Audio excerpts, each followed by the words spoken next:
Welcome to miss cook channel.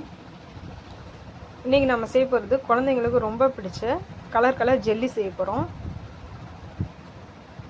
என்னுடைய இந்த video பிடிச்சிருந்தால் லைக் பண்ணுங்கள், சப்ஸ்கிரைப் பண்ணுங்கள், கமெண்ட் பண்ணுங்கள். வாங்க வீடியோக்குள்ளே போகலாம். 1.5 கிளாஸ் தண்ணி எடுத்துருக்கேன். ஒரு பெரிய கிளாஸில் வந்து 1.5 கிளாஸ் தண்ணி எடுத்துருக்கிறேன். தண்ணியை வந்து நல்லா ஹீட் பண்ணுறோம்.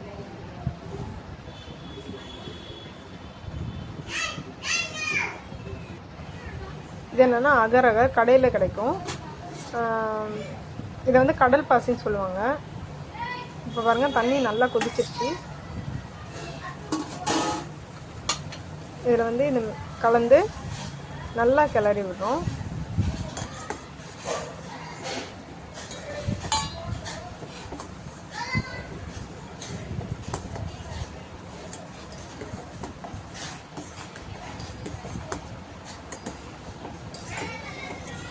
இந்த கடல் பாசி வந்து தண்ணியில் நல்லா கரையணும்.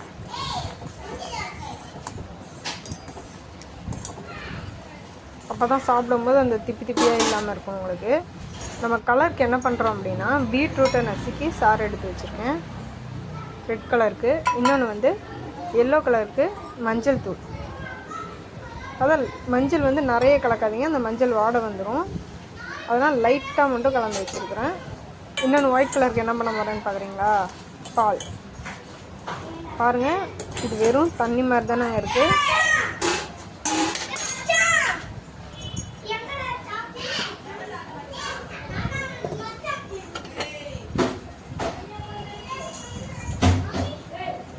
பசங்க சர்க்கரை சாப்பிடுவாங்க, அதிகமாக ஸ்வீட் சாப்பிடுவாங்க அப்படின்னா நீங்கள் அதுக்கேற்ற மாதிரி ஸ்வீட் போட்டுக்கோங்க. நான் இதில் வந்து இந்த குழம்பு ஊற்றுற கரண்டி அளவில் 4 ஸ்பூன் போட்டுக்கோங்க சர்க்கரை.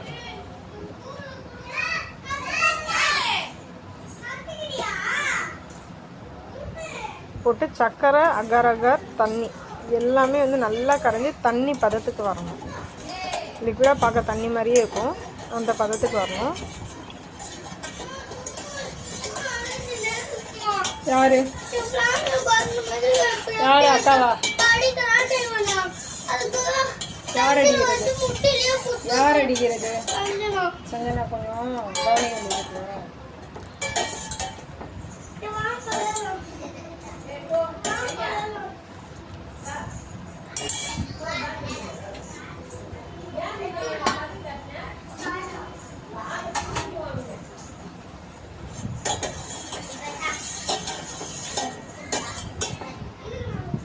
பாருங்கள், தண்ணி பதத்துக்கு வந்துடுச்சு. இப்போ மாற்றிடலாம். இப்போ ரெட் கலரில் உங்களுக்கு எந்த அளவுக்கு வேணுமோ அந்த அளவுக்கு நீங்கள் ஊற்றிக்கோங்க. இது red colour jelly.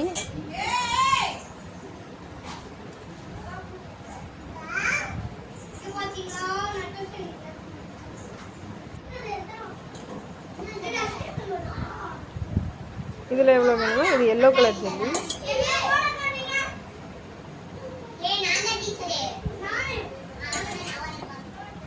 Yellow colour jelly எவ்வளோ வேணுமோ அதுக்கேற்ற மாதிரி ஊற்றிக்கோங்க.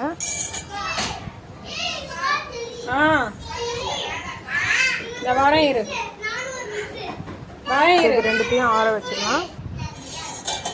இது என்னன்னு பார்க்குறீங்களா? ஒயிட் கலராக இருக்குன்னு ஒன்றுமே இல்லைங்க, சும்மா 100 கிராம் பால் மட்டும் இதில் மிக்ஸ் பண்ணியிருக்கேன். இது ஒயிட் கலர் ஜெல்லி. எந்த வித ஆர்டிஃபிஷியல் கலர் எதுவுமே இல்லாமல் பசங்களுக்கு ஒரு ஹெல்த்தியான ஒரு ஜெல்லி. இதை ஒரு பிளேட்டில் ஊற்றி ஆற வைக்கிறோம் பாருங்கள். உங்களுக்கு உடனே வேணும்னா நீங்கள் ஃப்ரீசரில் வச்சிங்கன்னா உங்களுக்கு ஐஸாகவே ஆகிடும். நான் வெளியில் தான் வச்சு எடுத்துருக்கேன். பாருங்கள், ஒட்டலை, அதே தொட்டு காட்டு, எதுவுமே ஒட்டாது. அதே மாதிரி இதையும் தொட்டு காட்டு. இப்போது பசங்களுக்கு எந்த ஷேப்பில் வேணுமோ அந்த ஷேப்பில் நீங்கள் கட் பண்ணி ஜெல்லியாக கொடுக்கலாங்க.